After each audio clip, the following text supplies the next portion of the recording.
Purport. In the previous chapter, Uddhava asked Lord Krishna why an enlightened person, just like a conditioned soul, engages in external bodily functions. Here's the Lord's answer. While engaged in bodily functions, an unintelligent person is attached to both the means and end of material life, and therefore experiences intense lamentation and tribulation on the material platform. A self-realized soul, however, studies the inevitable defeat and suffering of ordinary persons and does not make the mistake of trying to enjoy the bodily functions slightly. He instead remains a detached witness, merely engaging his senses in the normal functions of bodily maintenance, as indicated here by the word ādayan. He engages something other than his actual self in material.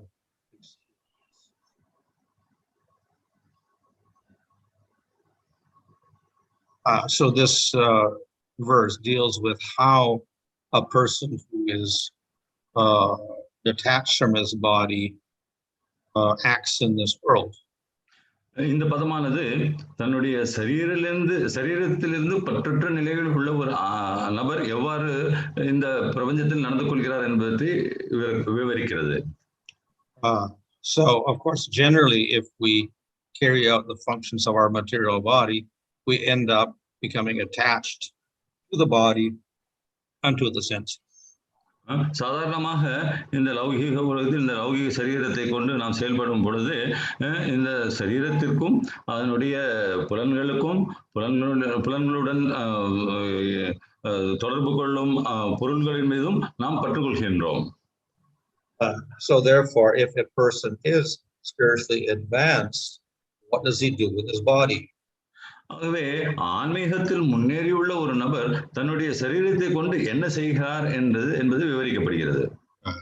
So as long as he is alive, he must have a body. ஒருவர் உயிருடன் இருக்கும் வரை சரீரத்தில் அவர் வீற்றிருக்க வேண்டும். And the body must be maintained. மேலும் இந்த சரீரம் பாதுகாக்கப்பட வேண்டும். So he has to do some material act. இதற்காக சில லௌகிக செயல்களில் ஈடுபட்டே ஆக வேண்டும். But when we do these actions, we have a danger of getting entangled and bound up again in the material world. ஆனால் இத்தகைய செயல்களில் நாம் ஈடுபடும் பொழுது மறுபடியும் இந்த லௌகிக உலகத்தில் பந்தப்படுவதற்கான ஆபத்தில் நாம் சிக்கிக் கொள்கின்றோம். So what do we do? ஆகவே நாம் என்னதான் செய்ய முடியும்? If we are perfect, of course, we could just give up the body completely. நாம் முழுவதுமாக குறைகளற்ற நிலையில் இருந்தால் இந்த சரீரத்தை முழுமையாக புறக்கணித்து விடலாம், விட்டு விடலாம். However, if we're still doing sadhana, we have to maintain that body in order to advance further. ஆனால் நாம் சாதனை செய்து கொண்டிருக்கும் பொழுது நாம் இந்த சரீரத்தை பாதுகாக்க வேண்டும் ஆன்மீகத்தில் முன்னேறுவதற்காக. So here the solution is given. இங்கு இதற்கான ஒரு வழிமுறை கொடுக்கப்பட்டுள்ளது. You maintain the body, but remain detached from all the activities. ஆகவே நாம் சரீரத்தை பாதுகாக்கின்றோம், போஷிக்கின்றோம், ஆனால் அதன் செயல்களினால் ஏற்படும் பலன்களிலிருந்தும் செயல்களிலிருந்தும் நாம் பற்றற்ற நிலையில் செயல்படுகிறோம். So necessarily the senses will have to contact sense objects. தவிர்க்க முடியாமல் இந்த புலன்கள் என்பது அவற்றிற்கான பொருட்களுடன் தொடர்பு கொண்டே ஆக வேண்டும். So if we use the nose, then we will smell the certain things. ஆகவே நமது மூக்கை கொண்டு நாம் சில பொருட்களை வாசத்தை சுவாசிக்க வேண்டியுள்ளது. If we eat, then we will use the tongue and we will taste different foods. ஆகவே நாம் உணவு உண்ணும் பொழுது நாக்கை கொண்டு அதனுடைய அந்த உணவினை ருசிக்கின்றோம். So here it is explained that the person remains a witness to all these actions. இங்கு என்ன விளக்கப்படுகிறது என்றால் அத்தகைய நபர் இவை அனைத்திற்கும் ஒரு சாட்சியாக மட்டுமே விளங்குகின்றார். Which means that he does not experience happiness and suffering because of the material sense. இதற்கு பொருள் என்னவென்றால் இந்த புலன்களை கொண்டு செயல்படும் பொழுது அவர் இன்பமோ துன்பத்தையோ அனுபவிப்பதில்லை என்று சொல்லப்படுகிறது. So of course the same description we'll find in the Bhagavad Gita. இத்தகைய ஒரு விளக்கம் என்பது நாம் பகவத்கீதையில் கூட காணலாம். And we find the example of the two birds in the tree also illustrates. மேலும் ஒரு மரத்தில் வீட்டிற்கும் இரண்டு பட்சிகளை பற்றிய விளக்கத்தை கூட நாம் அங்கு காணலாம். The bird who is eating the fruit, if he stops eating the fruit, then he becomes blissful. ஆகவே இந்த கனிகளை உட்கொண்டு இருக்கும் அந்த பறவையானது கனிகளை உட்கொள்வதை நிறுத்திவிட்டால் அது பேரின்பத்தில் நிலைக்க வாய்ப்பு உண்டு. And the bird that is eating the fruit and tasting them and enjoying them, he suffers misery. ஆகவே இந்த மரத்தில் உள்ள கனிகளை உட்கொண்டு அதை அனுபவிக்கும் பறவையானது துன்பத்தையும் இன்பத்தையும் அனுபவிக்கின்றது. So you can stop eating the fruit, or you can eat the fruit and not be affected by either happiness or distress. ஆகவே நாம் இந்த கனியை உண்ணாமல் இருக்கலாம், அல்லது அது உண்டை பிறகு அதனால் ஏற்படும் இன்ப துன்பத்திலிருந்து பாதிக்கப்படாமல் வாழ்வதற்கு முயற்சிக்கலாம். However, if we stop eating the fruit, then we stop using our senses completely, then we will die and we can no longer do our sadhana. எப்படி இருப்பினும் இந்த கனிகளை உட்கொள்வதை முழுமையாக நிறுத்திவிட்டோம் என்றால், நமது புலன்களை உபயோகிக்காமல் இருப்போம் என்றால் நாம் உயிர் வாழ்வது கடினமாகி விடுகிறது. ஆகையினால் நாம் சாதனை என்பதை மேற்கொள்ள முடியாமல் போகிறது. So instead of stopping all of our activities with the body, we continue the activities to maintain the body. ஆகவேதான் இந்த சரீரத்தினுடைய செயல்பாடுகள் அனைத்தையும் முழுமையாக நிறுத்தி விடாமல் அவற்றை நாம் மேற்கொள்கின்றோம். So this is the basic principle that we use in bhakti yoga. இது பக்தி யோகத்தில் நாம் கடைபிடிக்கும் ஒரு அடிப்படை விதியாகும். So we don't become too austere and stop all the bodily functions. ஆகவே நாம் முழுமையாக துறவரத்தை மேற்கொண்டு நம்முடைய உடல்களின் செயல்பாடுகளை முழுமையாக நிறுத்தி விடுவதில்லை. We utilize the body and senses so that we can continue to function in order to perform bhakti. ஆகவே நாம் நம்முடைய உடலையும் புலன்களையும் தொடர்ந்து உபயோகித்து பக்தியின் செயல்களில் ஈடுபட முயற்சிக்கின்றோம். At the same time, we should not become attached to the experiences of happiness. அதே சமயத்தில் நாம் அந்த செயல்பாடுகளினால் ஏற்படும் இன்பமான அனுபவங்களின் மீது பற்று கொள்ளாமல் இருக்க முயற்சிக்க வேண்டும். The same is expressed in the definition of yukta vairagya. இதுவே யுக்த வைராகியத்தினுடைய விளக்கத்திலும் கூறப்பட்டுள்ளது. So in the Nectar Devotions explain that we can engage material objects for the service of Krishna. ஆகவேதான் பக்திரசாந்த சிந்துவில் இந்த லௌகீக பொருட்களை பகவானுடைய சேவையில் ஈடுபடுத்த வேண்டும் என்று சொல்லப்பட்டுள்ளது. But we don't use those objects and become attached to those objects for our own enjoyment. அதே சமயத்தில் அந்த பொருட்களை உபயோகித்து நம்முடைய சுய இன்பத்தை காண்பதற்காக உபயோகித்து அதன் மீது பற்றுகளை வளர்த்துக் கொள்வதில்லை. So we can utilize material objects in this world, but we utilize them without attack. ஆகவே இந்த லௌகிக பிரபஞ்சத்தில் நாம் லௌகிக பொருட்களை உபயோகிக்கின்றோம், ஆனால் அவற்றின் மீது பற்று கொள்ளாமல் உபயோகிக்கின்றோம். And similarly, we can use the body and the senses, but again, without attachment. இவ்வாறாக நமது சரீரத்தையும் புலன்களையும் நாம் உபயோகிக்கின்றோம், ஆனால் பற்றை வளர்த்துக் கொள்வதில்லை. For most people, this is very difficult. ஆனால் பெரும்பாலான மக்களுக்கு இது கடினமான காரியமாகும். The nature of the senses is want to get enjoyment and to avoid suffering. இயற்கையிலேயே இந்த புலன்களுடைய தன்மை என்றால் அவற்றை உபயோகித்து அதன் மூலம் இன்பத்தை கண்டு அதில் துன்பத்தை ஆள்வதே ஆகும். So in chapter 2 of Bhagavad Gita, Krishna gives us a solution to this problem. வேதான் பகவத்கீதையின் 2வது அத்தியாயத்தில் இந்த பிரச்சனைக்கு கிருஷ்ணர் ஒரு தீர்வை கொடுக்கின்றார். If we replace the lower taste of sense objects by a higher taste, then we can give up enjoying material objects with our senses. ஆகவேதான் இந்த லௌகிக பொருட்களை உபயோகித்து ஒரு தாழ்மையான ருச்சியை வளர்த்துக் கொள்வதற்கு பதிலாக அவற்றை உபயோகித்து மேன்மையான ஒரு ருச்சியை பெறும் வழியை நாம் அறிந்து கொண்டால் இந்த சிக்கலிலிருந்து விடுபடலாம் என்று கிருஷ்ணர் கூறுகிறார். Of course, in chapter 2 of Bhagavad Gita, where Krishna is explaining this, he is referring to getting a taste for ātma. ஆகவே எப்படி இருப்பினும் 2வது அத்தியாயத்தில் கிருஷ்ணர் இதை பற்றி விளக்கும் பொழுது ஆத்மாவிற்கான ஒரு ருசியை வளர்த்துக் கொள்வதை பற்றி வலியுறுத்துகிறார். However, we can apply the same principle to Krishna. எப்படி இருப்பினும் இதே விதிமுறையை நாம் கிருஷ்ணருக்காகவும் உபயோகிக்கலாம். If we develop a taste for Krishna, then we can give up the taste of the material sense. ஆகவே நாம் கிருஷ்ணரிடம் பற்றையும் ருச்சியையும் வளர்த்து கொண்டோம். ஆனால் நாம் புலனின்பத்திற்கான பொருட்களின் மீது கொண்டுள்ள பற்றையும் தவிர்த்து விட முடியும். Because the Atma has some of the qualities of the Supreme Lord and is spiritual, yes, there is some higher taste in realizing Atma. ஆத்மாவிற்கு பகவானிடம் உள்ள சில குணாதிசயங்கள் இருப்பதோடு மட்டுமல்லாமல் அது ஆன்மீகமானதும் என்பதனால் ஆத்மாவிற்கும் சில உயர்ந்த ருசிகள் என்பது உண்டு.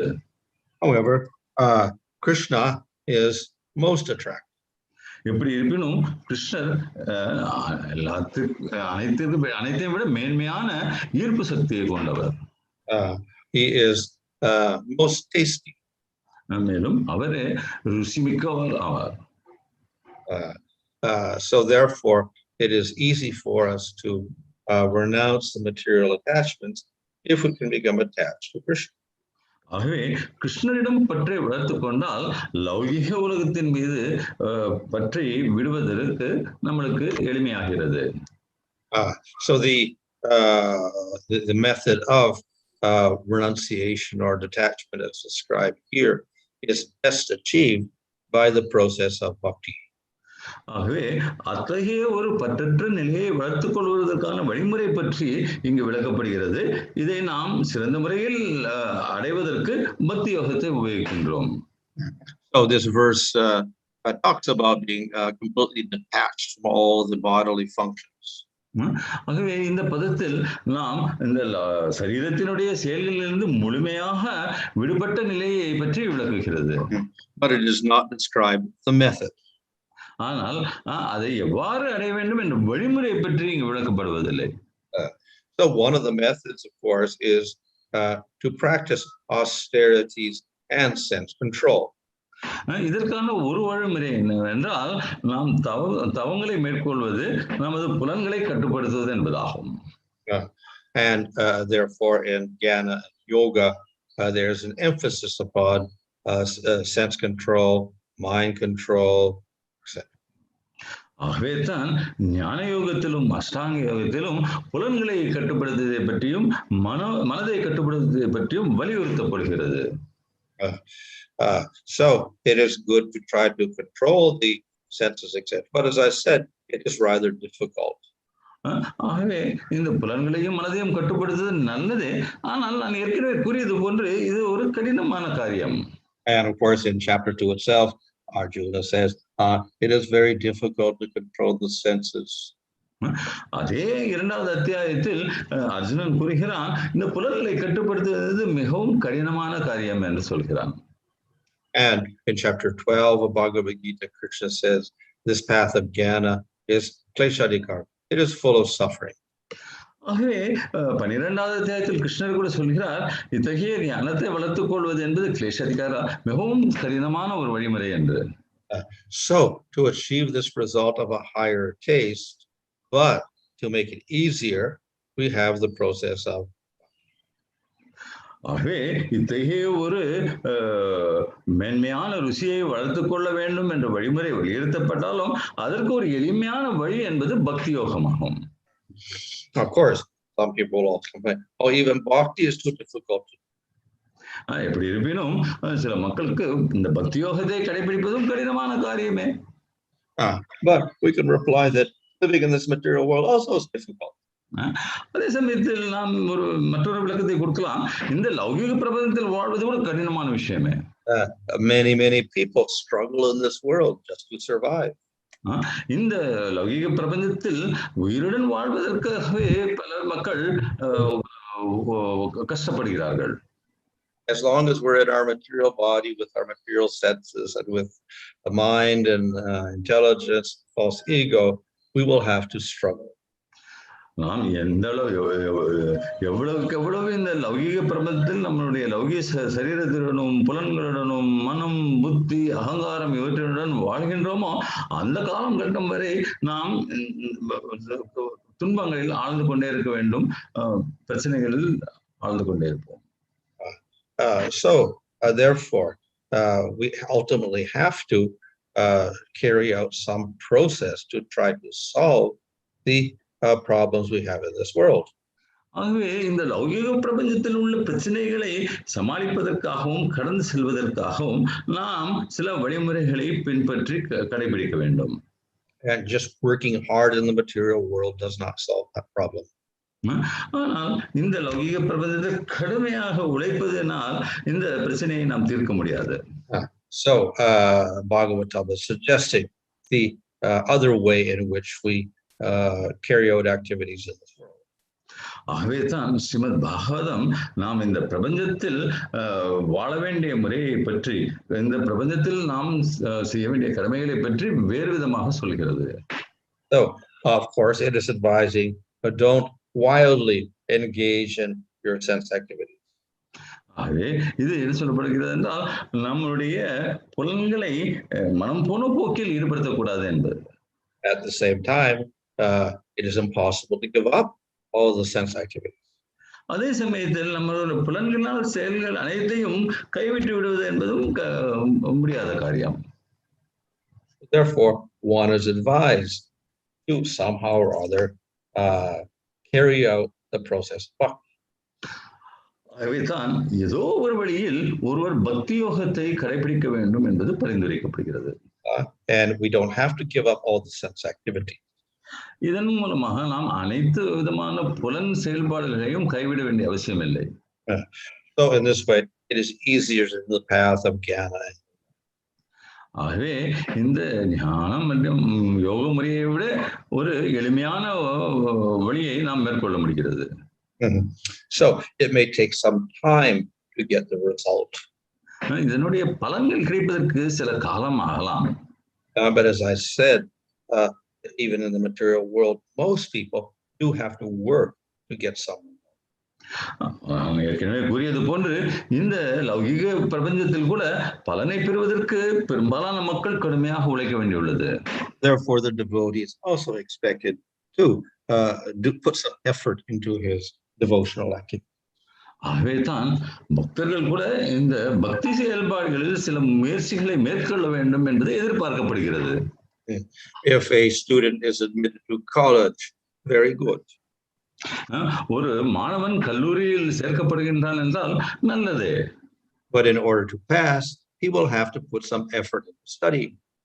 ஆனால் வெற்றி பெறுவதற்கு, கல்வியில் வெற்றி பெறுவதற்கு அவன் சில முயற்சிகளை மேற்கொள்ள வேண்டும், படிக்க வேண்டும்.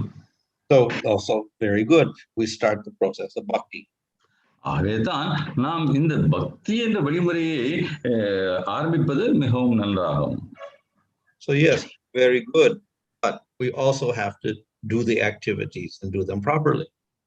இது நல்ல முறையே என்றாலும் அதில் உள்ள செயல்களை நாம் நல்ல முறையில் நன்றாக குறைகளின்றி செய்ய வேண்டும். And if we do the activities properly, then we will get the result. இந்த செயல்களை நாம் சரியான முறையில் செய்தோமையானால் அதற்கு தகுந்த சரியான பலன்கள் கிடைக்கும். Hare Krishna. Hare Krishna. Maharaj, if you understood properly, we can give up the body when we are in a perfect stage. But is it proper to understand that the giving up the body is at the discretion of a pure devotees of such a stature? Ramakrishna Prabhu, come again with the question. Okay, in the class, Maharaj was mentioning that we can give up the body, if I understood right, we can, when we are in a perfect stage. Is it proper to understand that it becomes a discretion of that living entity in an advanced stage of Krishna consciousness or pure devotee to give up the body at his discretion? ஒருவர் குறைகளற்ற நிலையில், ஒரு பக்தர் குறைகளற்ற நிலையில் இருக்கும் பொழுது தன்னுடைய சரீரத்தை கைவிட முடியும் என்று குரு மகாராஜ் அவர்கள் இந்த வகுப்பில் கூறினார்கள். ஆகவே அத்தகைய ஒரு பக்தர் தனது விருப்பத்திற்கு ஏற்ப தனது சரீரத்தை விட்டுவிடுவது என்பது சரியா? So for the devotee, it is ultimately up to Krishna. பக்தர்களை பொறுத்தவரை இது கிருஷ்ணரை சார்ந்தே இருக்கிறது. And therefore, we don't unnecessarily stop our activities. Rather, we continue until Krishna gives us the sign that we should leave. ஆகவே பக்தர்கள் தேவையற்ற முறையில் தங்களது சரீரத்தை கைவிடுவதை பற்றி நினைக்காமல் செயல்களில் பக்தி தொண்டில் தொடர்ந்து ஈடுபடுகிறார்கள். கிருஷ்ணர் இறுதியில் அதற்கான அறிகுறிகளை தெரிவிக்கும் வரை. During the pandemic, there are also devotees who are of a younger age, materially speaking, bodily speaking, they are of a younger age, they also give up their body. They are also practicing devotional service nicely. What should be the proper understanding of such departures? இளைய வயதிலேயே சில மக்கள் பக்தி யோகத்தை நன்றாக பழகி கொண்டிருக்கும் பொழுதே சரீரத்தை விட்டு செல்ல வேண்டிய நிலை ஏற்படுகிறது. இதை பற்றி நாம் எவ்வாறு புரிந்து கொள்ள வேண்டும்? So ultimately, the devotee is not attached to the body. So therefore, whether one has a long life or a short life does not matter so much for the devotee. இறுதியாக பார்த்தோமே ஆனால் பக்தர்கள் சரீரத்தின் மீது அதிகமாக பற்றுக்கொள்வதில்லை. ஆகவே அவர்களுக்கு ஆயுள் நீண்டதாக இருக்கிறதா குறைவாக இருக்கிறதா என்பதை பற்றி பிரச்சனை இல்லை. Of course, the longer we live in this body, the longer we continue our devotional activities. இந்த சரீரத்தில் நீண்ட ஆயுளுடன் இருக்கும் பொழுது நாம் தொடர்ந்து நீண்ட காலம் பக்தி சேவையில் ஈடுபடுகிறோம். But if we give up this body, then we get another body and we can continue the activities in another body. ஆனால் அதே சமயத்தில் குறுகிய காலகட்டத்திலே இந்த சரீரை விட்டுவிட வேண்டும் என்ற ஒரு நிலை ஏற்பட்டால் நமக்கு வேறொரு சரீரம் கிடைக்கிறது. அந்த சரீரத்திலும் நாம் தொடர்ந்து பக்தி சேவையில் ஈடுபட வாய்ப்புண்டு. So in this way, the devotee is indifferent to this body or another body. இவ்வாறாக பக்தர்கள் எந்த சரீரத்தில் இருக்கிறார்கள், இந்த சரீரமா அல்லது வேறொரு சரீரமா என்பதை பற்றி கவலைப்படுவதில்லை. As long as he can serve the Lord, then he will be happy. எந்த அளவிற்கு பகவானுக்கு தொடர்ந்து சேவை செய்து கொண்டிருக்க முடியுமோ அந்த அளவுக்கு அவர்கள் சந்தோஷப்படுகிறார்கள். There are a few online questions. In this material world, struggle is there anyway. Can we say struggling for Krishna is better than struggling for Maya, struggling in Maya? எப்படி இருந்தாலும் இந்த லௌகீக பிரபஞ்சத்தில் நாம் கஷ்டப்பட வேண்டியுள்ளது. ஆகவே மாயைக்காக கஷ்டப்படுவதை விட கிருஷ்ணருக்காக கஷ்டப்படுவது என்பது மேலானதா? So definitely any work for Krishna, whether it's struggle or not struggle, that is to be done, whereas any work in the material world ultimately simply binds us to the material world. எப்படி இருப்பினும் கடினமானது அல்லது கடினமற்றது எந்த விதமான ஒரு செயல்பாடாக இருந்தாலும் கிருஷ்ணருக்காக என்பது பொழுது நாம் அதை செய்தே ஆக வேண்டும். ஆனால் அத்தகைய செயல்களை நாம் இந்த மாயைக்காக செயல்படுவது பந்தப்படுத்தப்படுகிறோம். So we may be bound up by gold chains or silver chains or iron chains, but we're all bound up no matter what activity we do in this world. ஆனால் நம்ம இந்த பந்தப்படுவது என்பது தங்க சங்கிலியை கொண்டோ வெள்ளி சங்கிலியை கொண்டோ அல்லது இரும்பு சங்கிலியை கொண்டோ ஏற்படுத்தப்படலாம். ஆனால் எப்படி இருப்பினும் பந்தம் என்பதை நாம் மேற்கொள்ளக்கூடாது. So generally the scriptures will condemn material activity. அவைதான் சாஸ்திரங்கள் சாதாரணமாக நாம் லௌகிக செயல்களில் ஈடுபடுத்துவதை நிராகரிக்கின்றன, கண்டிக்கின்றன. Now, in the karma section of the Vedas and in karma yoga and in dharma shastras, there will be encouragement to do your work in the world. கர்மகாண்டிய வேதத்தின் கர்மகாண்டிய பகுதியிலும் கர்மயோகத்திலும் மற்றும் தர்மத்தின் அடிப்படையான செயல்களிலும் மக்கள் சில விதமான தர்ம செயல்களில் ஈடுபடுவது ஊக்குவிக்கப்படுகிறது. But the more we advance spiritually, the more we're inclined to give up all these activities. எப்படி இருப்பினும் நாம் ஆன்மீகத்தில் முன்னேற முன்னேற இத்தகைய செயல்பாடுகளை நாம் கைவிடுகின்றோம். We shouldn't be attached to the body, senses, sense objects. Suppose a devotee loses a part of his body or he loses some material object, does he lament? நாம் இந்த சரீரத்தினரும் புலன்களோடும் புலன்களுக்கான பொருள்களோடும் பற்றை வளர்த்துக் கொள்வார்களாது என்று சொல்கிறோம். ஆனால் உதாரணத்திற்கு ஒரு பக்தர் தன்னுடைய சரீரத்தின் ஒரு பகுதியை இழக்கும் பொழுது அல்லது ஒரு லௌகிக பொருளை இழக்கும் பொழுது அவர் புலம்புகிறாரா? The only lamentation for the devotee will be if by any loss his devotional service decreases. பக்தர்கள் புலம்பக்கூடிய ஒரே வழி என்னவென்றால் அவர்களுக்கு ஏற்படும் இழப்பின் மூலமாக தாங்கள் பக்தி செய்ய முடியவில்லையே என்பதாக மட்டுமே இருக்கும். However, we also understand that whatever lack is there materially or in terms of facilities for service do not really matter. எப்படி இருப்பினும் லௌகிகத்தில் உள்ள குறைபாடுகளும் அல்லது சேவை செய்வதற்கான குறைபாடுகளும் நம்மளை எந்த விதமாகவும் தடுப்பதில்லை. So in the example of the Brahmana in South India, he was unable to do worship of the Lord because he was so poor. இதற்கு ஒரு உதாரணம் சாஸ்திரங்களில் சொல்லப்படுகிறது. அவனுடைய ஏழ்மையின் காரணமாக ஒரு பிராமணன் சரியான முறையில் பூஜை செய்ய முடியவில்லை என்ற நிலை ஏற்படுகிறது. But then he heard a lecture in which the speaker said that if you offer in your mind, that is as good as offering. அவன் ஏதோ ஒரு சொற்பொழிவில் தன்னுடைய மனதிலேயே இந்த அர்ப்பணங்களை செய்தால் கூட நன்றே போதுமானதே என்று சொல்லப்படுகிறது. So therefore, that Brahmana started to meditate on worshiping the Lord, and in that meditation, he offered all wonderful items to the Lord that he would never be able to get because he was so poor. இதை கேட்ட அந்த பிராமணன் தன்னுடைய மனதளவிலேயே பகவானுக்கு பூஜைகளை மேற்கொண்டான். தன்னால் கொடுக்க முடியாத அற்புதமான பொருட்களையும் பகவானுடைய பூஜையில் சேவையில் மானசீகமாக அர்ப்பணிக்கின்றான். And the Lord was pleased with his devotion. பகவான் இவனுடைய இந்த பக்தியின் மூலமாக திருப்தி அடைகின்றார். And eventually he took him to Vaikuntha. இறுதியாக அவனை வைகுந்தத்திற்கும் அழைத்து சென்றார். So the Lord was not concerned. Oh, he actually didn't use a gold pot. He didn't offer mangoes, the best mangoes. He didn't offer this or that. He was interested in the bhakti.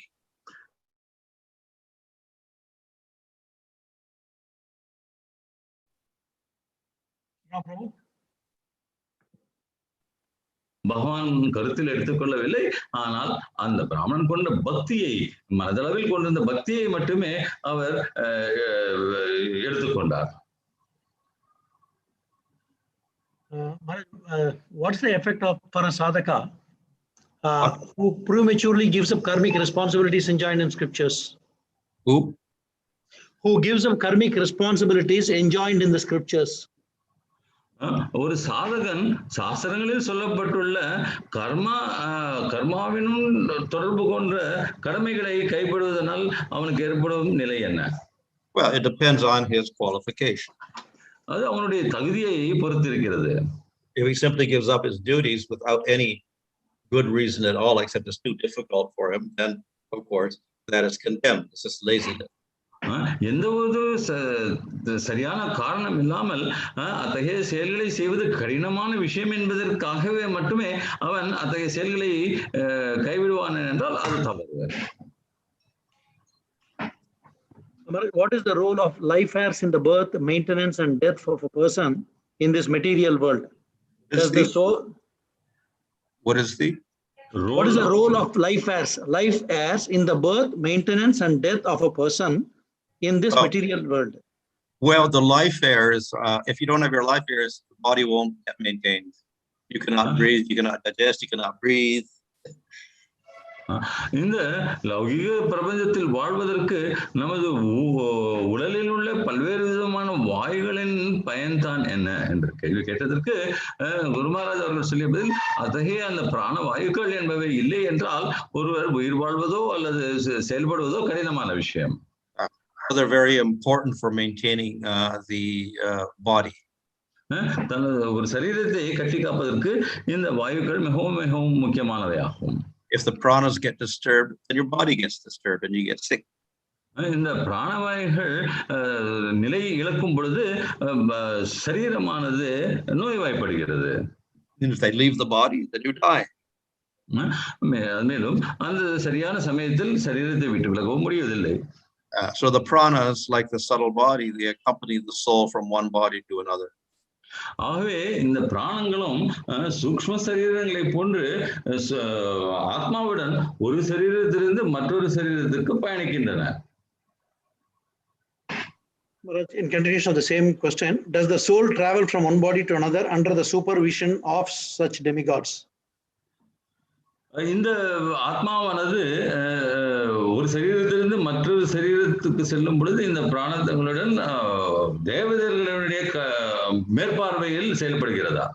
Yeah. So one goes from body to body according to the law of karma.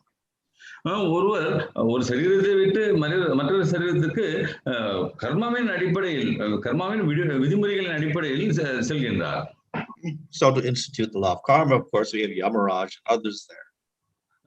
ஆகவே இந்த கர்ம விதிகளை செயல்படுத்துவதற்காக யமராஜர் இருக்கின்றார். One more question. When a devotee gets a spiritual body and prema in the material world, does the subtle body disappear and he is just left with the gross body and the spiritual body?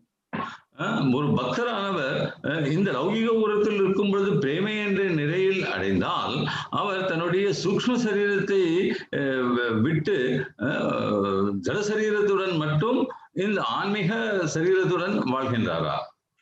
So the subtle body has to be there as long as the gross body is there.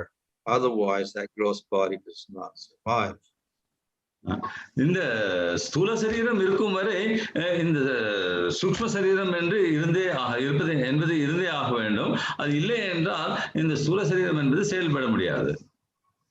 However, it does not function in the same way, just like the gross body does not function in the same way after one reaches prema. எப்படி இருந்தாலும் இந்த சரீரங்கள் ஒருவர் பிரேமை என்ற நிலையை அடைக்கும் பொழுது ஒரு சாதாரணமான நிலையில் செயல்படுவதில்லை. Everything, the subtle body and the gross body are acting under the influence of prema.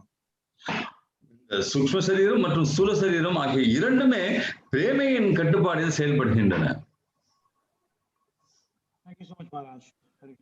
Okay.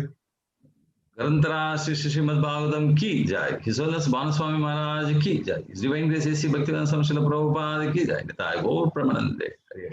Hare Krishna, Krishna Krishna, Hare Hare, Hare Ram, Ram Ram.